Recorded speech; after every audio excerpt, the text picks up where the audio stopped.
Vendredi 14 mars 2025, merci de nous suivre. Bonsoir à tous et bienvenue. 2500 jeunes ont prêté serment ce vendredi 14 mars 2025.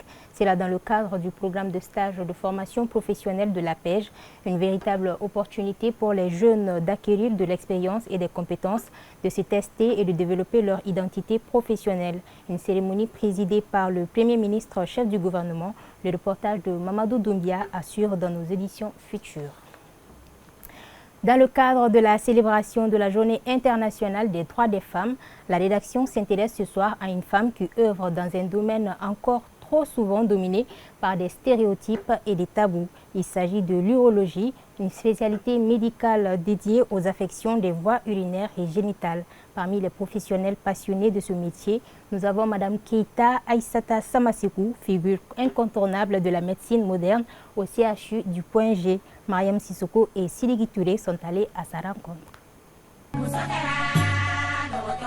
Elle se nomme Aïssata Samasekou, mariée et mère d'un garçon.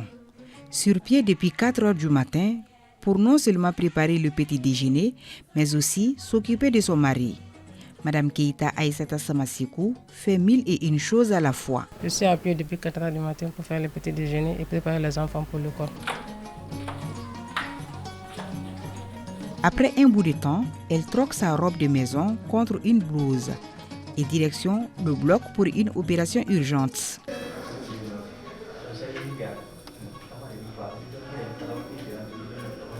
Selon elle, la place de la femme n'est pas qu'à la cuisine.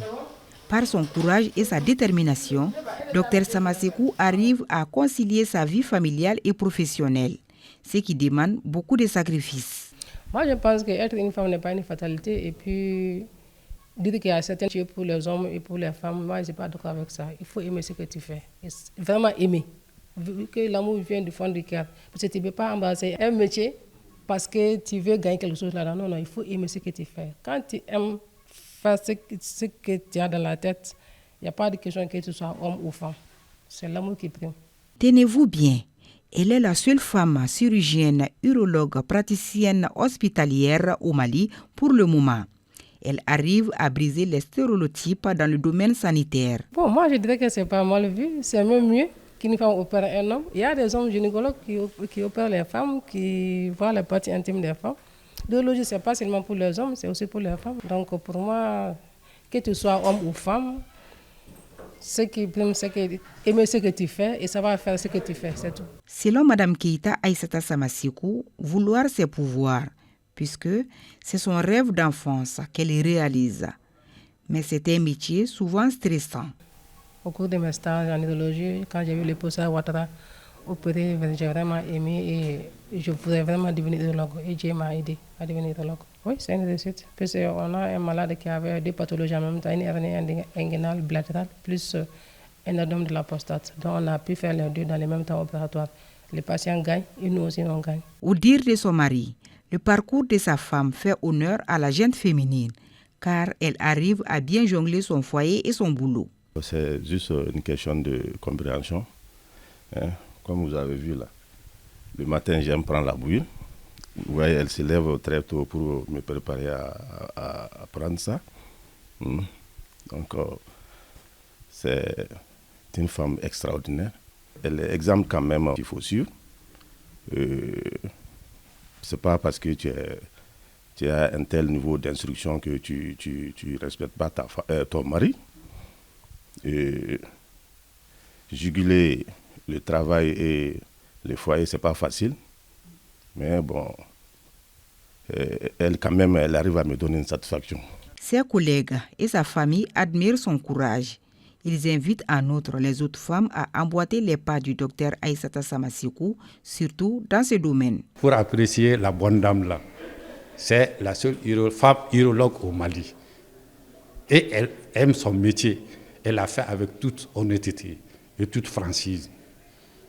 Que ce soit au niveau du problème urologue et aussi la fissure vésico-vaginale. Ça fait à peu près une dizaine, quinzaine d'années que je travaille avec elle, avant même qu'elle n'aille faire sa spécialisation en urologie. On peut retenir d'elle une vraie battante. très très sérieuse, très engagée.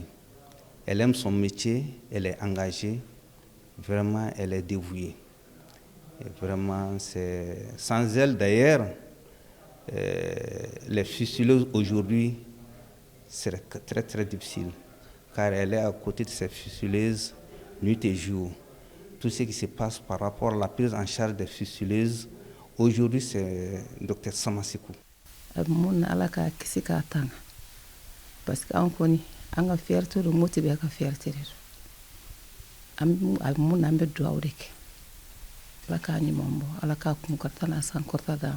L'exemple de cette brave dame est la preuve palpable que les femmes doivent être respectées et encouragées malgré les préjugés dont elles sont victimes dans notre société.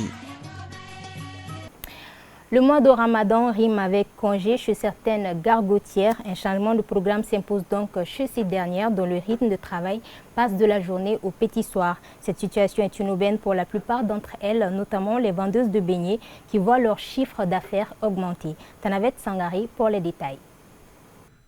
Voici la gargote de Maïni Diara au quartier du Fleuve en commune 3 du district de Bamako. Ici, pas de traces de nourriture, d'assiettes ni autre chose. Autrement dit, la gargote est vide. Pendant ce temps, Maïni, la propriétaire de la gargote, est chez elle à son domicile à Djikronipara. À domicile, Maïni s'occupe des tâches ménagères de la maison. Et cela semble être son quotidien durant le mois de Ramadan.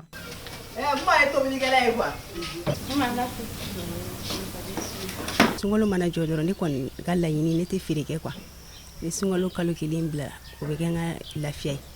Cela fait 22 ans que je pratique le métier de gargotière et chaque mois de Ramadan, je reste à la maison car beaucoup gênent. Je m'occupe de la cuisine, du linge entre autres. Mes clients le savent et ils n'ont aucun problème avec ça.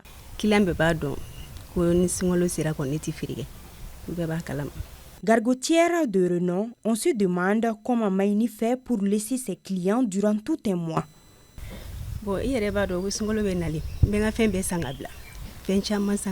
Je m'organise 3 mois avant les Ramadan pour subvenir à mes besoins durant 6 mois. Cela n'a aucun impact sur le prix des plats. C'est toujours 500 francs un plat de riz avec viande et 300 francs le plat sans viande. Je pense aussi que laisser 1 mois sur 12 sans faire de marché ne pose aucun problème. Après Maïni, nous avons fait la rencontre de 2 autres gargotières dans 2 quartiers différents. La première s'appelle Rokia Kone, dite Rose, à Banakabuku, tandis que la seconde se nomme Fatoumata Kamara, habitante de Kalabankura. Elles sont toutes 2 déjà sur place depuis 15 heures pour préparer les repas à vendre.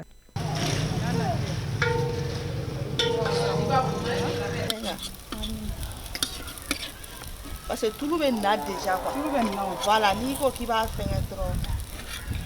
Entre la préparation du plat kali, du foutou, de l'atchéké, de la soupe de tête de mouton, Rose s'active de plus en plus pour être prête avant l'arrivée des clients.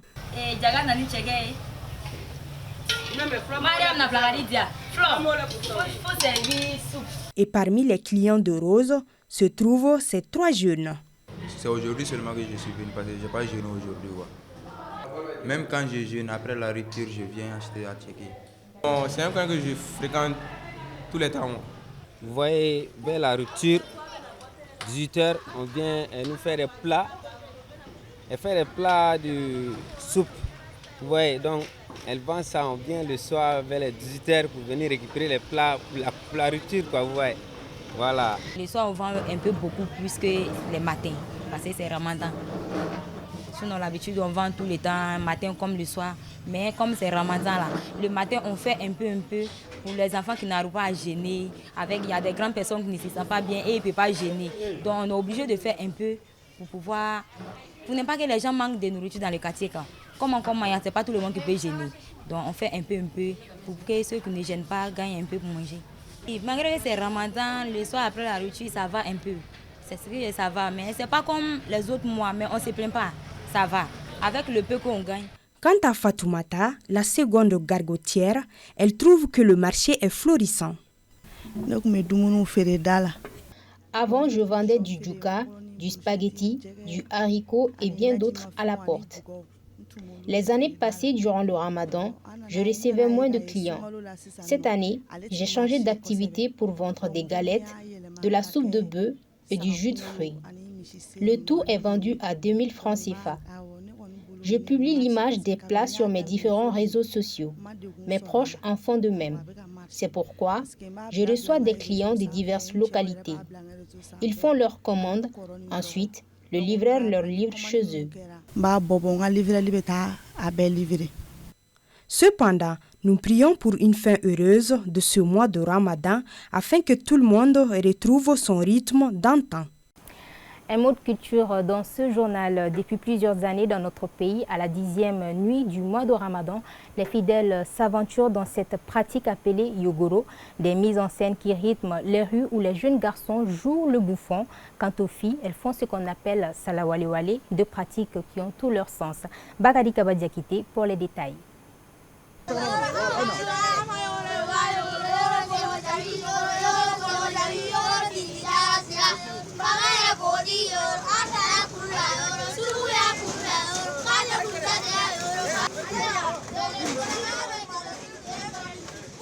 La pratique du Yogoro constitue un temps de divertissement pour les jeunes garçons. Cette manifestation culturelle, qui débute à partir de la 10e nuit de Ramadan, revêt un sens. Ma Yogoro, je n'ai même pas tressailli, je n'ai pas bronché, je n'ai pas eu peur. C'est ça le Yogoro. Mais dans la société traditionnelle, malienne spécifiquement, il y a beaucoup de sens qu'on donne au Yogoro. Mais ce que je connais, c'est que le Yogoro est apparu à partir de cette rencontre avec l'islam. Mais on avait déjà une organisation chez nous ici qui était le Ndomo, où les jeunes étaient mis en groupe, où ils apprenaient les choses de la vie. C'était le mécanisme de socialisation. Alors, pendant le mois de Ramadan, avec la venue de l'islam, on nous a fait comprendre qu'on ne pouvait pas jouer de tam-tam. Aucun instrument ne pouvait être joué parce que les instruments étaient à jeun. Donc, les jeunes ont trouvé un subterfuge pour aller distraire les personnes âgées qui, après le labeur, après la fatigue du jeûne, ils reviennent le soir, après la prière et après le repas, pour un peu les détendre.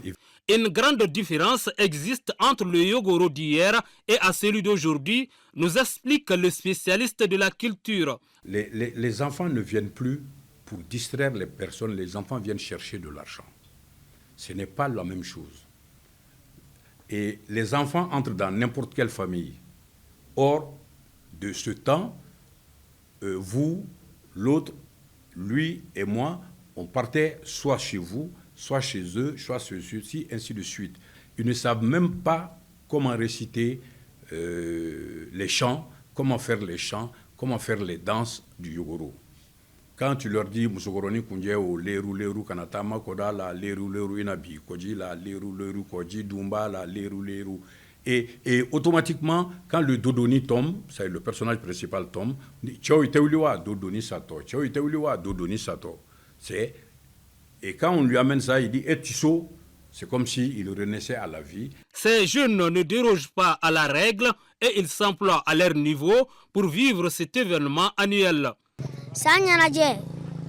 Le Yogoro est une fête annuelle. On chante et on danse également. Les préparatifs commencent à partir du 10e jour de Ramadan et ce jusqu'à la fin du mois. Cette tradition permet d'égayer la population et certains nous font des gestes. On fait Yogoro pratiquement sans incident.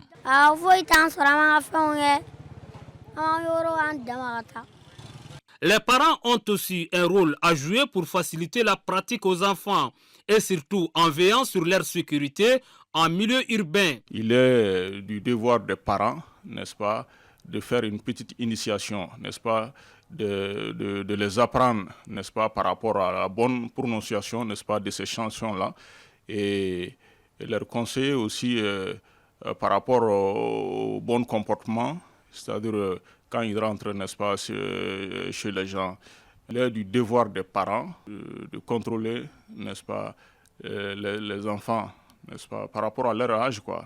À partir de 8 ans, ça marche. 8 jusqu'à 15 ans. Mais 6 ans, un enfant de 6 ans, alors ça ne marche pas. Et puis, non seulement c'est une question d'âge, mais c'est une question du milieu aussi. Pour cette année entièrement dédiée à la culture par les autorités du pays, notre interlocuteur a émis le souhait de voir le Yogoro comme un volet de la renaissance culturelle. La renaissance culturelle, c'est remettre nos valeurs traditionnelles au goût du jour, améliorer nos valeurs culturelles, ce que l'on avait de culturel. Le Yogoro que l'on avait, il servait à quoi? C'est ce qu'il faut rechercher et c'est ce qu'il faut voir, comment instruire cela à l'école, comment éduquer ces valeurs-là à nos enfants. La conjugaison des efforts est nécessaire pour restaurer le Yogoro chez les garçons et Salawale Wale pour les filles. Des valeurs ancestrales de cohésion qui doivent avoir aujourd'hui leur place dans le concert des nations comme par le passé. Page noire de ce journal, l'ERTM et le monde de la culture en deuil. Maurice Soumano, animateur à la retraite de l'ERTM, nous a quittés hier jeudi 13 mars 2025 à l'hôpital du Mali à la suite d'une courte maladie. Ces obsèques ont eu lieu ce vendredi 14 mars 2025 chez lui à Garantigibou. Que son âme repose donc en paix. Ainsi s'achève donc ce journal. Merci à vous de nous suivre. Ne bougez surtout pas. Les journaux en Bamanankan, c'est avec Mariam Diallo. Très bonne suite de nos programmes.